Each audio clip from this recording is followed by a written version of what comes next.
Welcome everyone to our next lecture in our series of lectures on disabilities and disorders. So this particular lecture is on sensory processing disorder. Now, you should be by now getting pretty good at figuring out what the actual disorder or disability is all about just by looking at the actual title, just by looking at the actual name. So obviously it's a disorder. Now we know a disorder means that it's something long-term, it's something serious, it's something that's going to affect the ability of that child or the person to possibly interact with others, possibly to learn new things, those types of things. So that's pretty obvious by now. And sensory and processing. So let's have a look at those two. So sensory is basically, in very simple terms, something to do with information that we collect as a human being, whether that be through our eyesight or through our hearing or through touching things. Now, smelling things and so forth. So that's all got to do with our senses. So that information physically comes through our senses and then somehow into our brain. Now, when it gets into our brain, that's where it is processed. So just like a computer needs to process information, there can be problems. Computers can get viruses, computers can have cords that end up being damaged and things like that, and exactly the same in human beings. So the processing part, when it hits the brain, there can be issues and problems there, and a whole variety of different issues and problems as well. It could also be somewhere in between, so it's not necessarily that it's happening in the brain, but it's not necessarily that it's happening in someone's eye or in their ear, for example. It could be halfway between, so somewhere in the nervous system there's a problem where the messages are getting mixed up. And you could think of that in a sense, as we were talking about the metaphor with computers, you could think of sending information across the internet, or from one network to another, or from one computer to another. Somewhere between those two computers there's a bit of an issue. Okay, so sensory processing disorder. This is another one similar to dyslexia, which has a lot to it, and it's more of a catch-all type disorder that has lots of different variations within it. So students or children can have issues when it comes to just visual sensitivities, the hypo, which we'll go through later. It could be auditory and so forth. But it's not like, for example, some of the other disorders we've gone through where it's very common that most people with that disorder are very similar. With this one, it's very common to have the opposite, in fact, where no two children are alike. And that's because our senses are so varied, because there's so much information that our bodies collect at any one time, and because obviously it depends on various other factors like the child's developmental age, the context, the type of education and social training, I guess, that they've gone through so far, their educational levels and so forth. Okay, so social processing disorder is a complex, and we've spoken about how it is complex just a couple of minutes ago, because it could occur somewhere in the brain, issues could occur physically, it could be a combination of both, and it can depend on lots of other factors as well. A complex neurological, so that means somewhere in the brain, condition that impairs a person's functional skills, or more so on top of that, affects the way they interpret the world and the way that they react to the world. This is a type of disorder that would be very common to people with autism, because they have that sensitivity to the outside world, sensitivity to noise and things like that.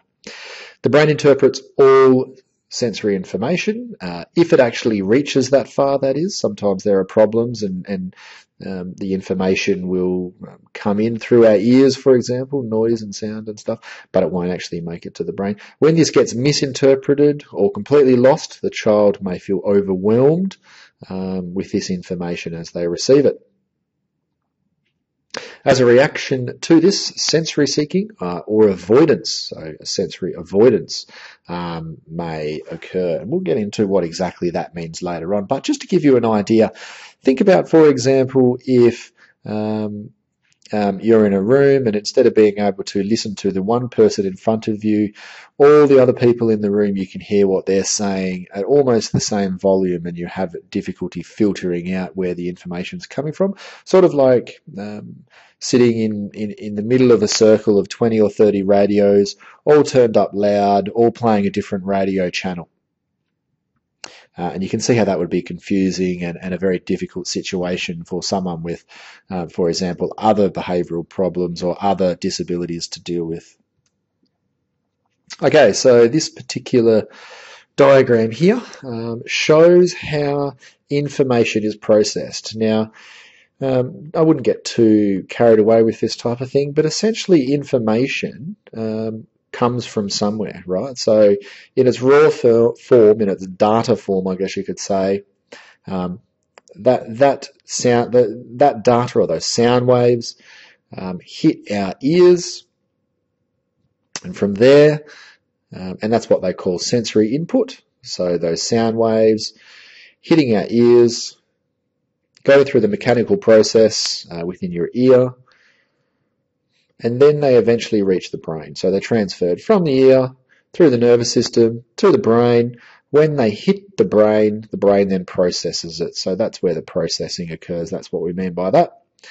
Now, that information can be interpreted, but it also needs to be stored. So it could be stored in short-term memory, long-term memory, and anything in between. So sometimes the problem is also in how long that information can remain in the brain and be recalled, because as a survival mechanism, we don't want to remember everything. Imagine if you could remember everything. That would be probably a horrible situation if you could remember every phone number you've ever had and every single number plate you've ever looked at. You could imagine how overwhelming that would be.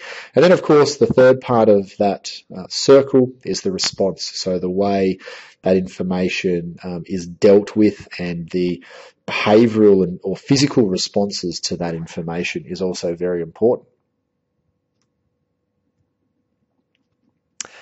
Okay, so what are the senses? I don't think this should be news to anyone. Hearing, taste, sight, touch, gravity or pressure, movement and balance, smell.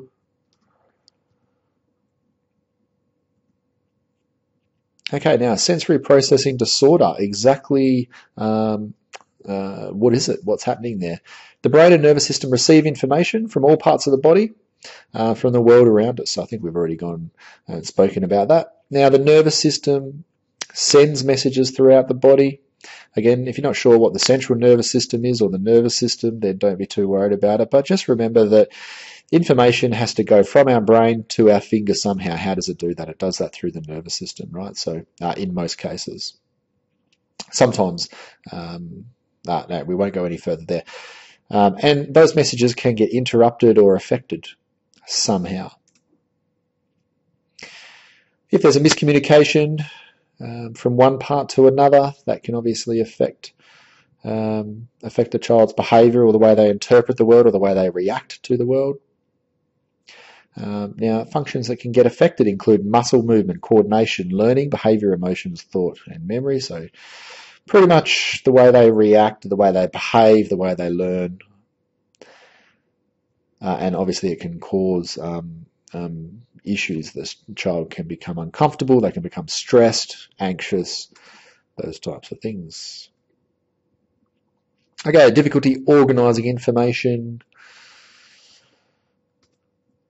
can be a problem. Now, this is where it becomes important for us. So, moving on from the medical type things.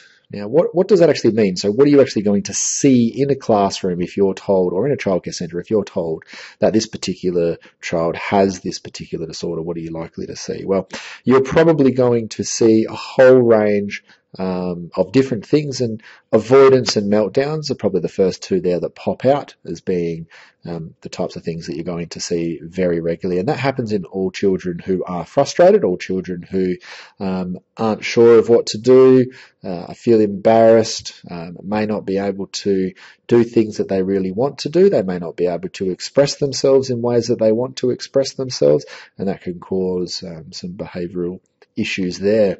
Physically hurting themselves or other people, biting, seeking out sensory experiences, and we'll go seeking out sensory experiences. That's something to definitely do a bit of research on if you're interested in this particular topic.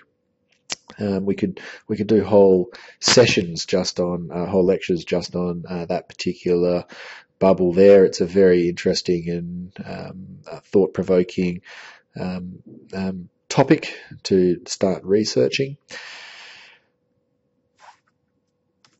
All right, a child is not doing the behaviour to annoy you, or you would hope not anyway, but in general, I always say children aren't evil. Quite often they don't wake up in the morning and think, I'm going to go to school today and I'm going to behave like this just to annoy this one particular person.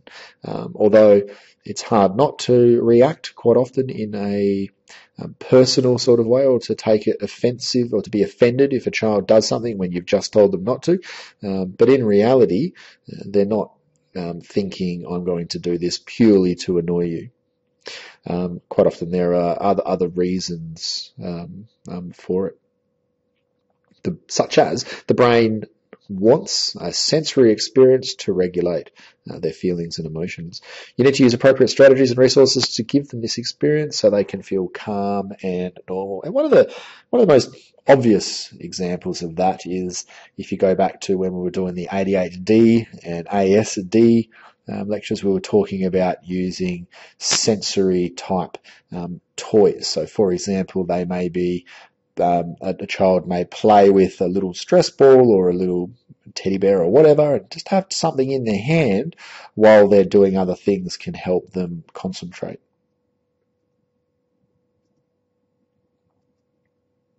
Okay, now we've spoken before as well about the hyper and hypo and the difference between that.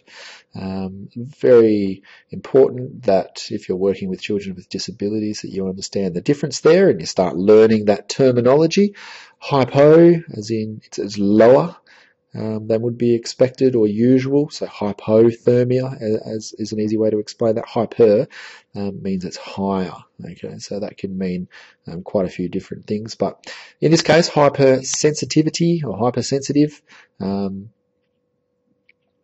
means that they're overreactive to the information coming in. So you'll see that in kids with autism quite often, where they'll wear headphones to block out the large amount of information that's coming into their ears and being processed in the brain. It means that they can't concentrate on anything else, and it's just overwhelming. So, all right, again, labels. We've spoken about labels. This sort of goes with most disabilities. So we won't go through that again. Duty of care. We've gone through that probably every single lecture so far. Just bring up all these bubbles, probably one more. There we go. Extra supervision, extra assistance on play equipment, teaching peers about the needs of the child and how to manage them, how to work with them. Using non-toxic products such as glues and paints, etc., which is pretty standard these days, but especially for children that have a habit of eating things. Strategic management plan for meltdowns. Backup activities. So, for example, if a child decides that they're on a particular day that they're not engaging in this activity because they've had a bad morning, they've been up all night because their parents might have been fighting or something like that, then certainly having backup activities like some colour-ins or things like that can help calm them down is very important. And of course, for if technology decides not to work on a particular day, so it's very important that if you are using any technology, that you're testing it the day before and not just assuming that it's going to work. Close monitoring of sensory needs, and again, talking to parents, talking to teachers. We mention that in almost every one of these lectures, but that's very important. This particular disorder has such an overwhelmingly large array of possible issues and problems and experiences that children have. So you really need to be talking to parents and teachers if you're working closely with these children to learn as much as you can. There's no one single definition where, and then an accompanying 5 or 6 strategies that work for every child. It's a very, very varied and diverse disability. Predicting needs to avoid meltdowns. Now, probably the proper terminology there would be triggers. So determining what the triggers are. So if you know, for example, that if it gets too hot in the classroom, that can cause the child to act out or to not to be able to concentrate and so forth, and that's obviously something that you'll need to work on, making sure that if the temperature does get too hot, then you're taking the child for a walk or something like that. We can prevent 2 hours of the child getting in trouble and yelling and screaming and parents being called and a whole range of things like that. So a very important aspect of being either a childcare worker or a education support worker working with children with disabilities is having those strategies, but also trying to get to a stage where you don't need to use those strategies because you're stopping or doing something to prevent issues from occurring in the first place, or at least if the child is getting in trouble, say once every 2 hours, if you can try and reduce that to once a day. So that's what you're aiming to do. Not only you're aiming to manage the student to get work done, but you're also aiming for that more long-term progression and developmental improvement in their abilities and social skills and emotional skills to be able to concentrate for longer, to be able to express themselves if they need to go to the toilet or if they're hungry and so on and so forth. Alrighty.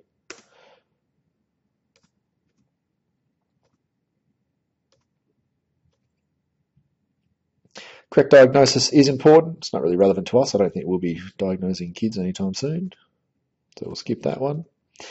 Types of treatment, sensory equipment and tools. So that's mainly the tactile type stuff, being able to touch things, feel things, play with things. Alternative listening and music therapy. Daily massage, which if you go to the very high needs type schools, there are a lot of kids where they do massage their hands and shoulders and arms and things like that as a form of physical exercise, I guess. Sensory experience programs, fundamental movement skills programs. So that's your gross motor, fine motor, learning how to throw a ball, learning how to do the basic sort of movements.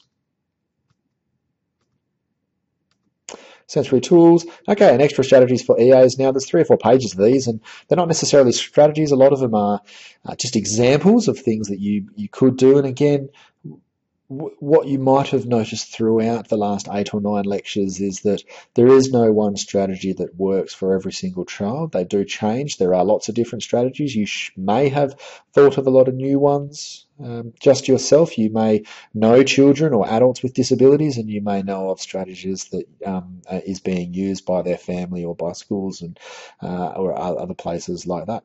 So really, being creative is important. So once you get into a school or childcare centre and you've got a child, you're working with them regularly, start thinking about, well, what can I actually do? So what other stuff might work? I know that they are into, say, juggling, for example. So how could I use that? What are some strategies we could use to teach science or maths or whatever? Or how could we use that as a bit of a reward program? But being very creative in what you do to solve problems as far as getting kids to develop further, to behave better, and those types of things is important. Know the child, get to know the needs of the child, get to know their whether they're hypo or hyper and in what particular area, very important. Preventative strategies, use a whole range of preventative strategies. We've already gone through those, talking about triggers and those types of things. Quite often, I think, when you first start working in education, you'll think that all kids should behave, and that you're trying to completely remove all behaviours that we consider to be negative or disruptive. But I think in the real world, that's just not possible. I think in the real world, what you're trying to do is to minimise those behaviours, or at least channel them. So if you've got a child that likes to talk, if they like to listen to music, then trying to completely remove that trait from their personality while they're at school is just going to cause problems in some cases. So coming up with the strategies that work well with that particular child is more important than trying to erase certain personality traits. Remember, the brain misinterprets the information it receives, or it doesn't receive it at all, or it receives it, it's all jumbled together and with other bits of information. And this is why the child may act differently compared to what you expect of them. Work closely with the occupational therapist, the OT, and other therapists. So if they are in the school, have a chat to them, an informal chat. Try and find out as much as you possibly can. Learn the strategies and incorporate them into the day. Social skills, to build those abilities for them to work with peers, to interact with peers, to be able to play games with their peers. And of course, socialising and playing is extremely important for all children. So they learn how to, they learn language, for example. They learn the gross motor and fine motor skills. You've got to remember that the child is not deliberately breaking their pencil or their toy or whatever other object they've got. Sometimes it can just be something that they're doing for a particular reason. Pressure sensors, information is incorrectly received, so they may not realise that they're putting that much pressure on a particular object. Have extra pencils already sharpened and ready to go. I think we can skip some of these. These are more specific examples. The second from the bottom there, closely monitor noise. We spoke about that, especially with autism. Earmuffs to block out sound, music for as a type of stimulation to get them calmed down, for example, and working on the particular topic that you want them to work on. Working in a team, having a strategic management plan to prevent meltdowns and what to do if a meltdown occurs. So again, thinking through in advance, talking to other people, talking to the other teachers, and really debriefing after class or after significant or serious events is very important. And there's some various different examples there. Positioning, the very last one, positioning a child in the class.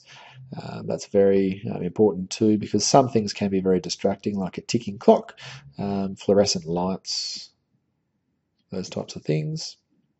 Having regular movement time is very important. I think that goes with a lot of kids as well. Not expecting them to be seated for extended long periods of time. That can obviously cause problems. If you've ever been in a class where kids are expected to sit from, say, 9 o'clock till 10:30, at about 10 past 10, quarter past 10, kids can start to get really active, and that's when they start to get in trouble and those types of things. So instead of doing that, if at 10 o'clock or whatever, that particular, the children were asked to do, say, activities that were a bit more chatty, that involved talking to their friends, then that would prevent those issues, just as an example, of course. Balance and coordination can be affected. Risk of falling or injury is a lot higher. Some behaviours are very distracting, such as constantly kicking the table. Find a quieter resource, such as an elastic resistance band. There's pictures of them up the top right-hand corner there. A little bit of information about eaters for the fussy eaters. Try not to single them out.